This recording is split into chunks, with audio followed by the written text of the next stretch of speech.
Assalamualaikum warahmatullahi wabarakatuh. Alhamdulillah rabbil alamin. Allahumma shalli ala Muhammad wa ala ali Muhammad. Pemirsa Khilafah News dimanapun Anda berada, salam jumpa kembali bersama dengan saya Aziz Rahman di program Kabar Petang edisi Sabtu 6 Agustus 2022. Insya Allah beberapa menit ke depan kami akan menemani Anda mencermati dan menelaah berita paling menarik dan paling populer hari ini bersama narasumber yang kompeten di bidangnya dan tentunya dari sudut pandang Islam. Baiklah pemirsa, inilah Kabar Petang selengkapnya.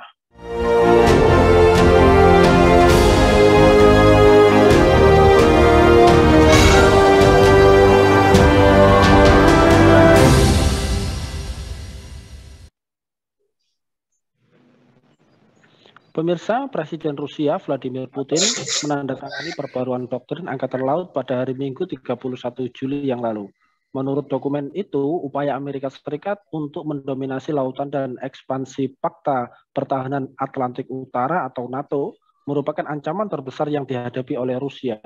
Dokumen setebal 55 halaman itu mengatakan tantangan dan ancaman utama terhadap keamanan dan pembangunan nasional merupakan tujuan strategis Washington untuk mendominasi lautan dunia dan infrastruktur militer NATO yang bergerak menuju perbatasan Rusia.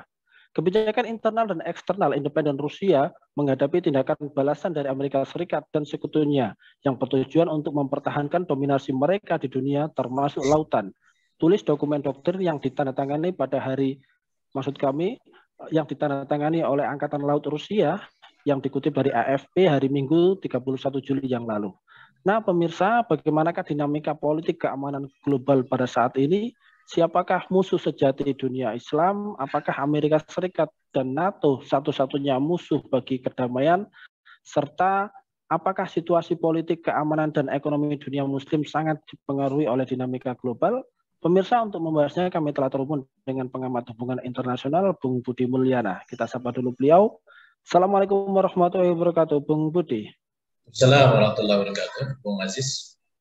Alhamdulillah. Bagaimana ini kabarnya ini, Bung Budi? Sehat, Bung? Alhamdulillah, sehat. Insyaallah. Alhamdulillah. Baik, langsung saja ini, Bung. Sebagaimana kita ketahui bersama, ini kan di tengah konflik antara Rusia dan juga Ukraina. Ini kira-kira apakah musuh Rusia sesungguhnya ini bukanlah Ukraina, melainkan Amerika Serikat dan NATO? Kemudian juga apakah serangan Rusia terhadap Ukraina ini juga salah satu upaya untuk mencegah Ukraina untuk masuk ke NATO yang kemungkinan besar bisa menjadi ancaman untuk keselamatan Rusia sendiri. Mohon tanggapannya ini, Bung Budi.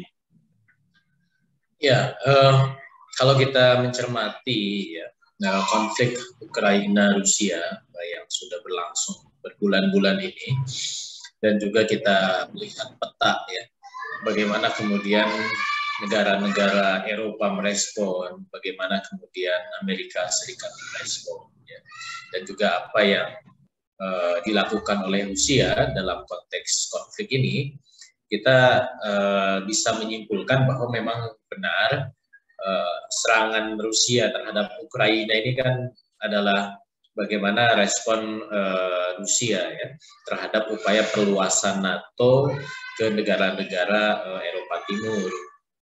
Terlebih ketika Ukraina pun pada saat ini ya pemimpinnya Volodymyr Zelensky itu dia menunjukkan keinginan kuat yang untuk turut bergabung terhadap NATO. Gitu. Kita harus bisa baca bahwa posisi Ukraina ini adalah negara yang berbatasan langsung dengan Rusia. Tidak hanya berbatasan langsung karena di atas kan Latvia itu sudah menjadi anggota NATO. Tapi Ukraina beda dengan Latvia. Dia negara yang secara kapabilitas negara bisa menjadi ancaman secara langsung terhadap Rusia. Karena luas wilayah yang cukup besar, kemudian jumlah penduduk yang cukup banyak, kemudian juga keberadaan sumber daya alam yang juga cukup banyak di Ukraina. Terlebih sama-sama akan menjadi ancaman Rusia untuk bisa akses ke Laut Hitam yang nanti itu akan masuk ke Laut Mediteran gitu. Makanya kemudian menjadi harga mati bagi Rusia agar Ukraina ini tidak bergabung dengan NATO, dan itu harus dicegah. dengan segala cara gitu ya. Bahkan sampai ya kita saksikan sendiri terjadilah serangan Rusia terhadap Ukraina, tapi saya melihat ini serangan yang terukur ya, tidak dalam rangka langsung mengambil alih Ukraina, walaupun itu bisa dilakukan oleh Rusia, tetapi terukur dalam arti memberikan warning buat NATO, buat Barat, buat Amerika bahwa Ukraina itu menjadi harga mati untuk tidak masuk menjadi anggota NATO. Gitu. Tinggal nanti di sini tarik ulur ya, baik secara diplomasi atau mungkin juga bagaimana perkembangan situasi politik. Kita tidak tahu bagaimana kemudian nanti akhirnya, ya kita masih tunggu bagaimana kemudian akhirnya konflik dari atau ya konflik dari Ukraina dengan Rusia ini gitu. Dan kita tahu bahwa di balik NATO itu ya Amerika Serikat, karena Amerika lah yang mendirikan NATO ya pasca Perang Dunia Kedua, dan Amerika lah yang menjadikan NATO sebagai upaya mencengkram Eropa dalam konteks hegemoni keamanan ya, politik keamanan gitu. Maka kalau tadi ditanyakan bahwa di balik konflik Ukraina Rusia ini adalah NATO dan Amerika, ya itu sudah benar seperti itu gitu ya. Karena Amerika harus tetap menjaga hegemoninya di Eropa dan juga lebih luas di dunia ya, dan NATO itu juga berperan untuk kemudian menjadi alat Amerika untuk mewujudkan upayanya tersebut. Itu Bung Aziz. Ya, baik Bung. Melihat dan mencermati ya perkembangan percaturan atau peperangan dunia ya antara NATO kemudian Rusia yang terjadi di Eropa. Dengan melihat hal tersebut, kira-kira kalau sebagai kaum muslimin ya atau dunia Islam, sebenarnya siapa ini musuh sejati dunia Islam? Apakah Amerika Serikat dan NATO ini satu-satunya musuh bagi dunia Islam atau ada yang lain ini? Ya, secara faktual ya memang dunia Islam saat ini posisinya kan sedang terpuruk ya dalam konteks pertarungan hegemoni global gitu ya. Pasca keruntuhan Turki Utsmani, ya, kekhilafan Turki Utsmani praktis di konteks politik keamanan global dunia Islam tidak ada yang menjadi aktor utama ya. Kalaupun di mention ya hanya sekedar objek ya atau menjadi tempat di mana pertarungan aktor-aktor global terjadi gitu. Kita tahu bahwa tidak ada satupun negeri Muslim saat ini yang betul-betul membawa gagasan atau ide Islam ya, dalam konteks pertarungan global gitu. Maka kalau tadi ditanya tentang apapun negara yang posisinya itu membendung, menghalangi, bahkan memerangi untuk bangkitnya kekuatan Islam dalam kancah global gitu. Dan itu dilakukan tentu tidak hanya oleh yang sekarang sedang eksis ya, Amerika Serikat dengan NATO-nya gitu ya, karena mereka betul-betul menjaga agar hegemoni mereka itu tetap mereka kuasai ya, pertahankan status quo. Tetapi di sisi lain tentu yang menghalangi kebangkitan Islam kan tidak hanya mereka, tapi juga kekuatan-kekuatan yang secara ideologi mereka berseberangan dengan Islam. Misalkan apa yang dilakukan oleh Cina misalkan, atau mungkin oleh Uni Soviet dulu pada masa Perang Dingin, itu pun sama. Karena secara ideologi berseberangan dengan Islam. Jadi petanya seperti itu, Bung Aziz. Jadi tidak melulu. Ya kebetulan saja sekarang Amerika dan NATO yang sekarang sedang eksis ya. Tapi kalaupun misalkan tadi ada Rusia atau mungkin ada Cina, selama mereka merasa bahwa kekuatan Islam itu akan menjadi penghalang ya, untuk bisa mereka tampil di kancah global, pasti mereka akan berusaha menghalang-halangi. Itu Bung Aziz. Ya, baik Bung. Lantas kemudian kalau memang seperti itu ya, percaturan situasi politik keamanan dunia dan juga ekonomi dunia, apakah ini juga menunjukkan bahwa situasi politik keamanan dan ekonomi dunia Islam ini rentan dipengaruhi oleh negara-negara, terutama para negara kapitalis besar begitu? Ya tentu, artinya dengan posisi sekarang dunia Islam ini masih menjadi objek, ya, maka saat ini dunia Islam menjadi sasaran, menjadi tempat bagaimana negara-negara aktor global ini, baik kapitalisme atau dulu mungkin sosialis komunis, mereka menanamkan pengaruhnya di dunia Islam. Gitu. Artinya ketika menanamkan pengaruhnya, mereka ingin menjadikan negeri-negeri Muslim ini menjadi objek atau menjadi bagian dari pengikut ideologi besar mereka, ya, baik kapitalisme atau sosialis komunis dulu gitu. Dan dengan begitu pasti karena memang Islam ini adalah sebagai sebuah mabda, sebagai sebuah ideologi, mereka akan berusaha mengkebiri Islam sedemikian rupa agar kemudian Islam tidak menjadi penghalang terhadap ideologi yang mereka emban gitu.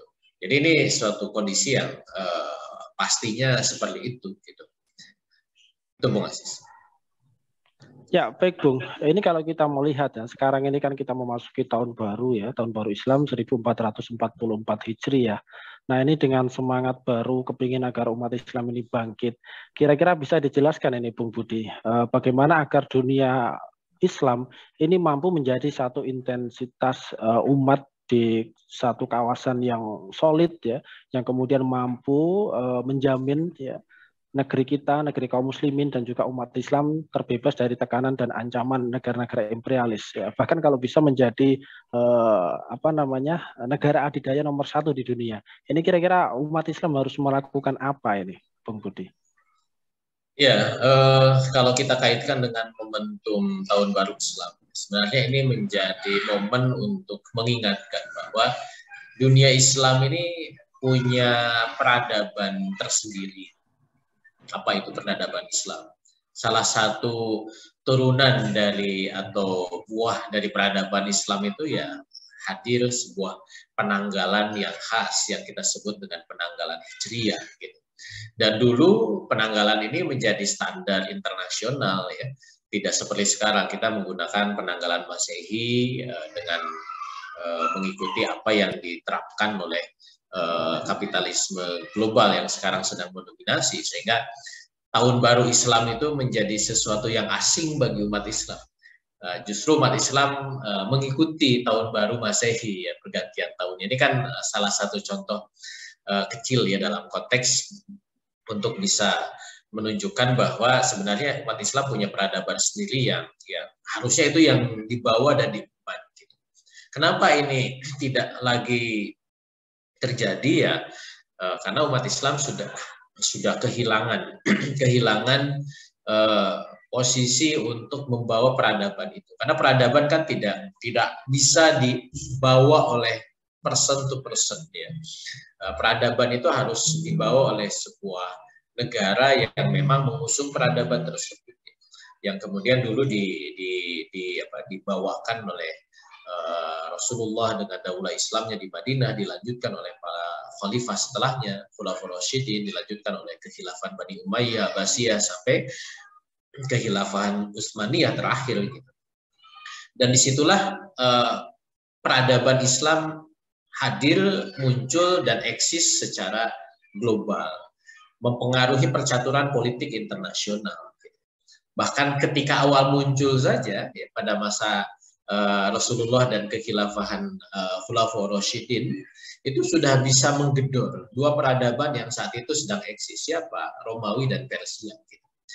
Dan itu kemudian berlanjut pada masa-masa sebelumnya. Bahkan pada masa lemahnya kekhilafahan Turki Utsmani pun, itu masih diperhitungkan untuk kemudian membuat rumusan-rumusan, ya kalau kita baca dalam konteks sejarah, bagaimana Eropa membuat Concert of Europe untuk bisa menghadang hegemoni kekuatan Turki Utsmani ya, yang kemudian menjadi ancaman kuat bagi Eropa. Gitu. Nah ini menunjukkan bahwa memang posisi kekhilafan Islam ya, yang membawa peradaban Islam, membawa nilai-nilai Islam ke dunia internasional ini menjadi kunci agar bisa membawa peradaban Islam ke level global. Gitu ya. Jadi tanpa itu kita sudah pasca Perang Dunia ke-1 ya, sudah 100 tahun kita melihat bahwa ada negara-negara Muslim dengan konsep nation state yang diadopsi dari Barat. Mereka berusaha menerapkan Islam ya dalam konteks yang skala-skala yang nation gitu. Tapi itu tidak mampu membangkitkan atau membawa nilai-nilai Islam secara keseluruhan. Bahkan membawa peradaban Islam ke level universal. Karena faktanya semua ini dalam skenario kapitalisme Barat gitu. Artinya mereka membiarkan umat Islam ada selama kompatibel dengan kapitalisme Barat yang sekarang. Tapi Islam yang secara ideologi berseberangan dengan kapitalisme Barat tentu Amerika Serikat dan sekutu-sekutunya itu berusaha untuk menghalangi kebangkitan. Nah ini yang semestinya dalam momentum Hijriyah ini menjadi bahan pemikiran ya bagi umat bahwa mau sampai kapan lagi umat Islam dalam posisi seperti ini. Konflik internal, keterpurukan di berbagai bidang, bahkan negara-negara Muslim yang teraniaya karena mereka dijajah oleh negara-negara lain, konflik Palestina yang terus berkepanjangan dan seterusnya, dan banyak sekali catatan kita. Ini mau dibiarkan sampai kapan lagi? Maka disinilah kesempatan umat Islam untuk bangkit ya dengan momentum Hijriyah ini, menelaah sejarah dan mencari jati dirinya sehingga menemukan solusi utama untuk bisa membangkitkan Islam itu seperti apa. Itu Bung Aziz. Ya baik, Masya Allah nih penjelasan dan pencerahan yang luar biasa ini. Jadi umat Islam harus bersatu ya dalam satu negara ya, daulah khilafah begitu, sehingga kemudian umat Islam bisa menjadi negara adidaya dan tidak disetir begitu ya oleh negara-negara di dunia. Terima kasih Bung Budi Mulyana ini, syukran wa jazakumullahu khairan kasiran. Terima kasih telah hadir di Kabar Petang pada edisi kali ini. Insya Allah nanti kita ketemu lagi di lain waktu dan juga lain kesempatan. Assalamualaikum warahmatullahi wabarakatuh, Bung Budi Mulyana. Baik pemirsa, demikianlah Kabar Petang pada edisi kali ini. Semoga Anda mendapatkan banyak manfaat dari acara kami. Jangan lupa saksikan kami pekan depan di jam dan channel yang sama. Dan jangan lupa juga like, comment, share, subscribe, serta klik tekan tombol loncengnya agar tidak ketinggalan update terbaru dari Khilafah News. Karena hanya di sinilah Anda akan mendapatkan informasi aktual terpopuler dan tentunya dari sudut pandang Islam. Akhirnya saya Aziz Rahman beserta seluruh kru yang bertugas undur diri. Wassalamualaikum warahmatullahi wabarakatuh.